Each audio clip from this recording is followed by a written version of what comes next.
दैनिक Chhattisgarh channel देखना शुरू कर चुके हैं आप और छत्तीसगढ़ प्रदेश की आज की तमाम सभी महत्वपूर्ण बड़ी खबरों की शुरुआत जय जोहार और नमस्कार के साथ। छत्तीसगढ़ में 9 जिलों का टेम्परेचर 40 डिग्री के करीब पहुंच गया है, जबकि डोंगरगढ़ में पारा 41 डिग्री पर जा पहुंचा है।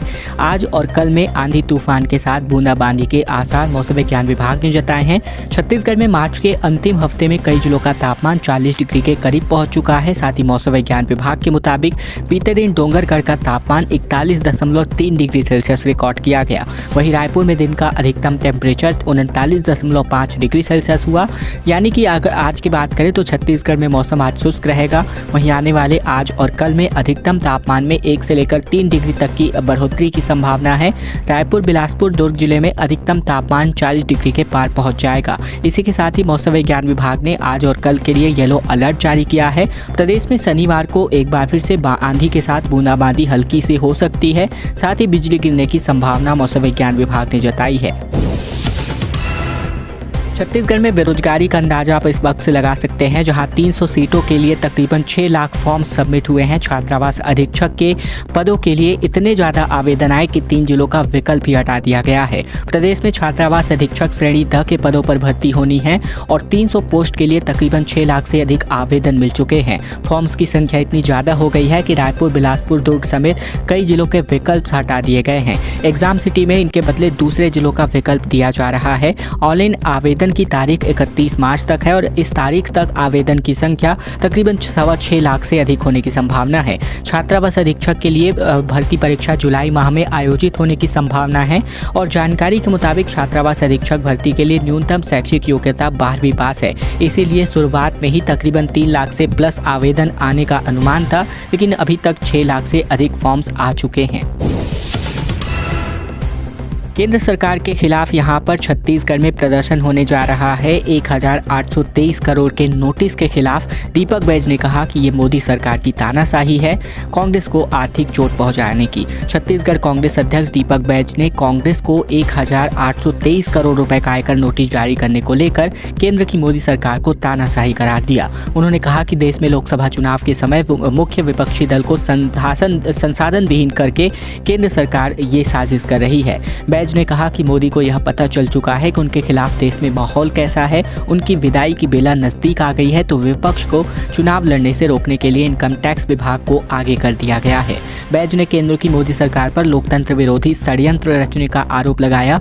उन्होंने कहा कि अधिनायकवादी मोदी सरकार पहले ही कांग्रेस की चुनी हुई सरकारों को गिरा चुकी है और डर और लालच से नेताओं को खरीद फरोख्त की जा चुकी है। वहीं कांग्रेस ने इसको लोकतंत्र पर हमला करार दिया। पार्टी ने सभी जिलों के अध्यक्ष को सार्वजनिक रूप से मसाल जुलूस के साथ विरोध प्रदर्शन किए जाने निर्देश दिए हैं। साथ ही अगले दिन स्थानीय वरिष्ठ नेताओं और पार्टी पदाधिकारियों को शामिल कर पार्टी के उम्मीदवारों के नेतृत्व में सभी निर्वाचन क्षेत्रों में विरोध प्रदर्शन आयोजित करने को कहा है और आज बड़ा विरोध प्रदर्शन आयोजित करने की तैयारी है। और अब हम मामला उठाना चाहते हैं गरियाबंद के सुपेबेड़ा का एक बार फिर से, जहां किडनी की बीमारी की वजह से लगातार 141वीं मौत हो चुकी है। पैसे की कमी से इलाज नहीं हो पा रहा है, जबकि पूरा बेटा कर्ज में डूब चुका है और ये केवल एक आदमी की नहीं बल्कि पूरे सुपेबेड़ा गांव के स्थिति है। छत्तीसगढ़ के गरियाबंद में किडनी की बीमारी से सुपेबेड़ा में एक मरीज की एक बार फिर मौत हो गई। बताया जा रहा है कि किडनी की बीमारी से 141वीं मौत है ये लगातार, जहाँ बताया जा रहा है बेटे के पास पैसे खत्म हो गए तो 14 मार्च को पिता को अस्पताल से घर ले आया था और इसके अगले दिन ही इस पिता की मौत हो गई। दरअसल बात करें तो यहाँ पर जो है सुपेबेड़ा का आप नाम सुने ही होंगे। दरअसल ग्राम पंचायत में मौजूद आंकड़े बताते हैं कि 2005 से लेकर अब तक किडनी की बीमारी से यहाँ 141वीं मौत हो चुकी है।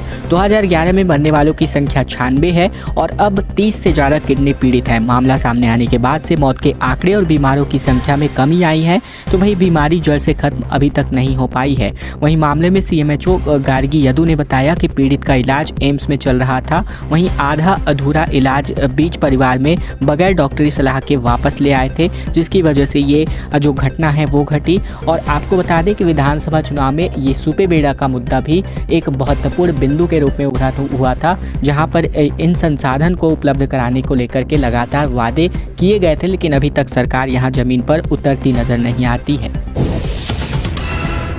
महादेव सट्टा ऐप और साथ ही कोल शराब स्कैम के आरोपियों से जेल में पूछताछ जारी है। रायपुर में एसीबी ने 10 घंटे सवाल जवाब किए, जहां 3 अप्रैल तक की परमिशन मिल चुकी है।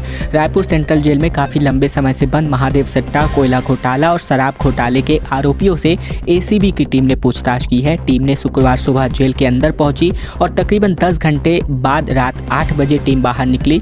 रायपुर की स्पेशल कोर्ट ने 29 मार्च से लेकर 2 अप्रैल के बीच पूछताछ की अनुमति दे दी है। ईडी की स्पेशल कोर्ट में एसीबी की ओर से 3 आवेदन पेश किए गए थे।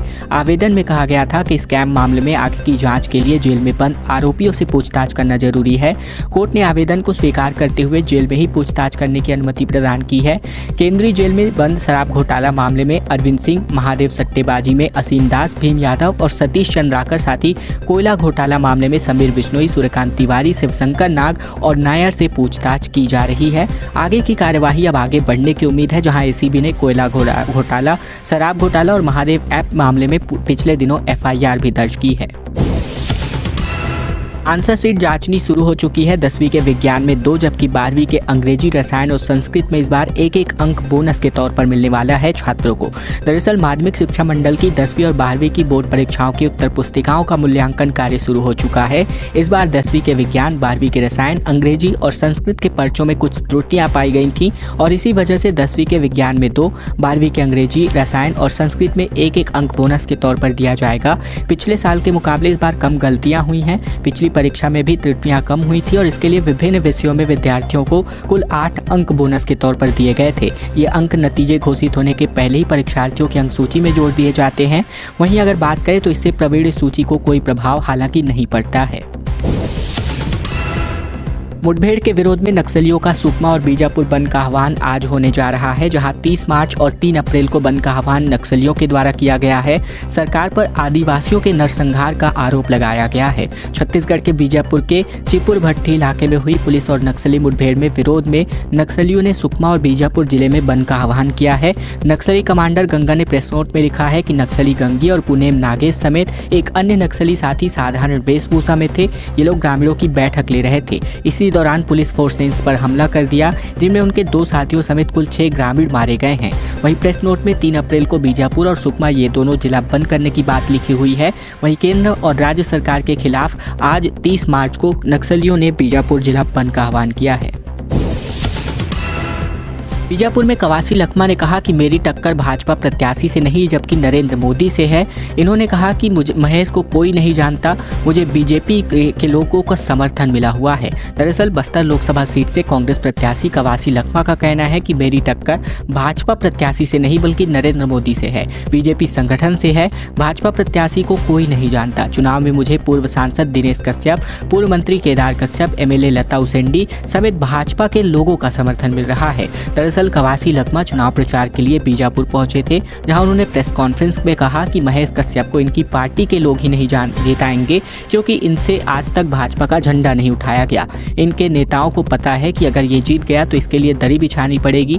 महेश गागड़ा और कश्यप परिवार का आशीर्वाद मुझे मिलेगा। अब जब लखमा से पूछा गया कि विधानसभा में गुटबाजी देखने को मिली थी जिसका परिणाम हार मिला, तो क्या अब इस चुनाव में भी गुटबाजी है, जिसका जवाब देते हुए लखमा ने कहा कि मैं मानता हूँ सत्ता जब रहती है तो गुटबाजी होती है, लेकिन जब सिर्फ एक ही चेहरा है, राहुल गांधी, भूपेश बघेल और दीपक बैद, गुटबाजी पूरी तरह खत्म हो चुकी है।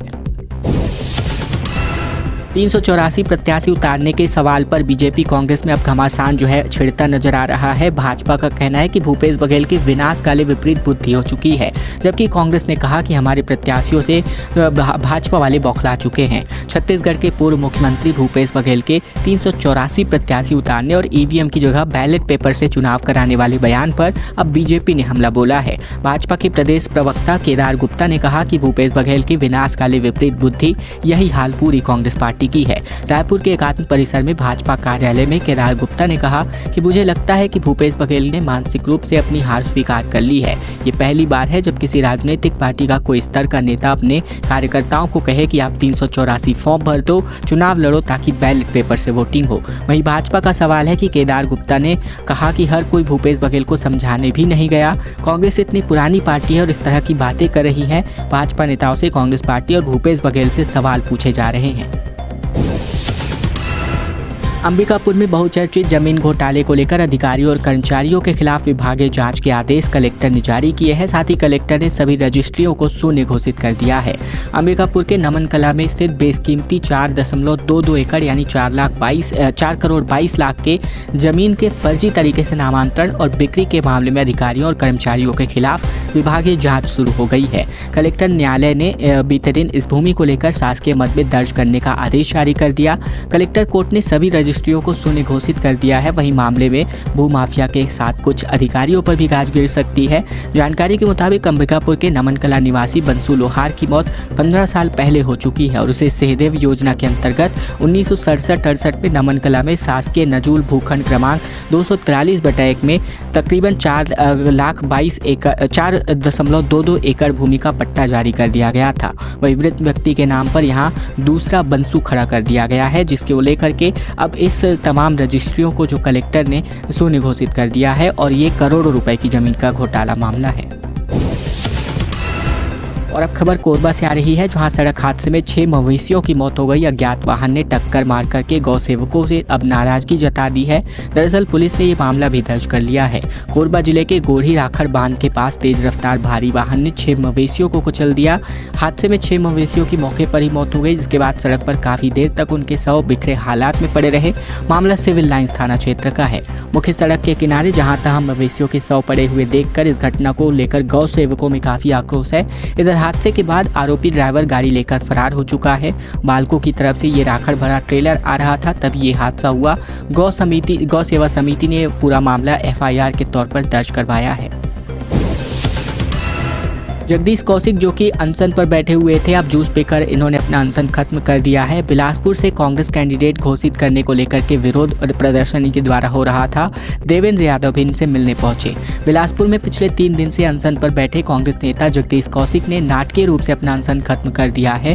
कांग्रेस कमेटी के जिलाध्यक्ष विजय केसरवानी ने उन्हें पानी और जूस पिलाकर अनशन खत्म कराया। दरअसल जगदीश कौशिक की पत्नी अपने 2 बेटों को लेकर अनशन करने पहुंच गई थी और इस दौरान उन्होंने 2 टूक में कहा था कि अगर मेरे पति को कुछ होता है तो इसके लिए कांग्रेस पार्टी संपूर्ण जिम्मेदारी होगी। इसके बाद कांग्रेस नेता एक्टिव हुए। अनशन खत्म होने की भनक लगते ही लोकसभा प्रत्याशी देवेंद्र यादव भी कौशिक से मिलने पहुंच गए और साथ ही देवेंद्र यादव को प्रत्याशी बनाए जाने के विरोध में ये प्रदर्शन हो रहा था।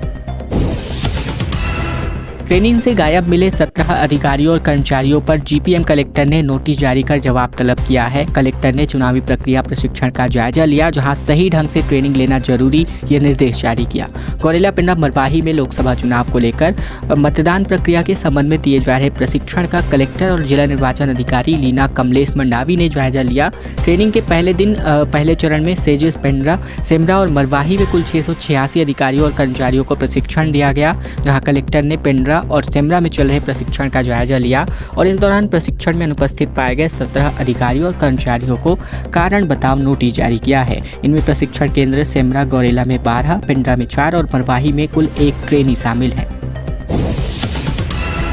बस्तर के चुनावी रण में अब एक खिलाड़ी बाहर हो चुका है। केवल 11 खिलाड़ी बाकी हैं और ऐसे में 12 लोगों ने अपना नामांकन भरा था। स्क्रूटनी में एक फॉर्म का रिजेक्ट होना पाया गया, जहां 30 मार्च को नाम वापसी की तारीख है।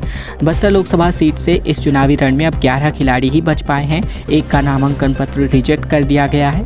भारतीय साक्षर पार्टी से प्रत्याशी राजा राम नाग का नामांकन फॉर्म रिजेक्ट हो चुका है। इनमें से कुछ दस्तावेज अधूरे थे, साथ ही पर्याप्त प्रस्तावक भी नहीं मिल पाए थे। यही वजह है कि 28 मार्च को नामांकन पत्रों की हुई संवीक्षा यानी स्क्रूटनी में इनके नामांकन को रिजेक्ट कर दिया गया है। बस्तर लोकसभा सीट से कांग्रेस और भाजपा समेत कुल 12 प्रत्याशियों ने 18 नामांकन पत्र जमा किया था। BSP, CPI, हमर राज पार्टी समेत कुछ निर्दलीय प्रत्याशी भी चुनाव मैदान में उतरे हैं। 28 मार्च को सभी नामांकन पत्रों की स्क्रूटनी की गई, जिसमें 11 पत्रों के साथ कोई त्रुटि नहीं निकली। वहीं 30 मार्च को नाम वापसी की अंतिम तारीख यहां पर रखी गई है। जांजगीर चांपा के मनकादाई मंदिर में चोरी की घटना को वारदात को अंजाम दिया गया था, जहां 4 गिरफ्तार कर लिए गए हैं। दानपेटी और आभूषण की यहां पर चोरी की गई थी और 2 आरोपी फरार हैं। उड़ीसा के चोर बताए जा रहे हैं। जांजगीर चांपा जिले के प्रसिद्ध मां मनकादाई मंदिर से चोरी किए गए मामले में अब तक 4 आरोपियों को उड़ीसा के बरगढ़ से गिरफ्तार कर लिया गया है। वहीं 2 अन्य आरोपी अभी तक फरार हैं, जिनकी तलाश जारी है। आरोपियों के पास से 50,700 रुपए, 2 बाइक और 4 नकाब बरामद कर लिए गए हैं। मामला सिटी कोतवाली थाना थाना क्षेत्र का बताया जा रहा है। दरअसल छानबीन के दौरान तकनीकी सहायता से साइबर टीम को पता चला कि चोर बाहर के हैं। मुखबिर के जरिए यहां पर सूचना मिली कि ये ओडिशा राज्य के चोर है, जिस पर पुलिस टीम ओडिशा राज्य के जिला बरगढ़ पहुंची और अलग अलग इलाकों से 4 आरोपियों को हिरासत में लेकर जांजगीर चांपा लेकर आई है। NSUI के राष्ट्रीय सचिव अब छत्तीसगढ़ के हनी बग्गा बन चुके हैं, जहां इनको जिम्मेदारियों को ईमानदारी से निभाने की कस्में खाई गई। देश भर में अब 48 लोगों की नियुक्तियां हुई हैं कांग्रेस पार्टी में। AICC के जनरल सेक्रेटरी KC वेणुगोपाल ने भारतीय राष्ट्रीय छात्र संगठन अर्थात NSUI के राष्ट्रीय सचिवों की सूची जारी कर दी है। इस सूची में छत्तीसगढ़ के छात्र नेता हनी बग्गा का नाम भी शामिल है, जिन्हें NSUI का राष्ट्रीय सचिव नियुक्त किया गया है। इन भूपेश गुप्त माने जाने वाले हनी को ये बड़ी जिम्मेदारी सौंपी गई है। हनी बग्गा लगातार 12 वर्षों से छात्र राजनीति में सक्रिय रहे हैं। प्रगति कॉलेज में 2012 में उन्हें अध्यक्ष के तौर पर नियुक्त किया गया था। 2014 में कुशाभाऊ ठाकरे विश्वविद्यालय में उन्होंने छात्र संघ के प्रभारी के रूप में कई वर्षों तक काम किया। पहले राष्ट्रीय संयोजक भी थे हनी बग्गा, जहां कुशाभाऊ ठाकरे विश्वविद्यालय में हनी बग्गा सक्रिय छात्र राजनीति से जुड़े रहे हैं।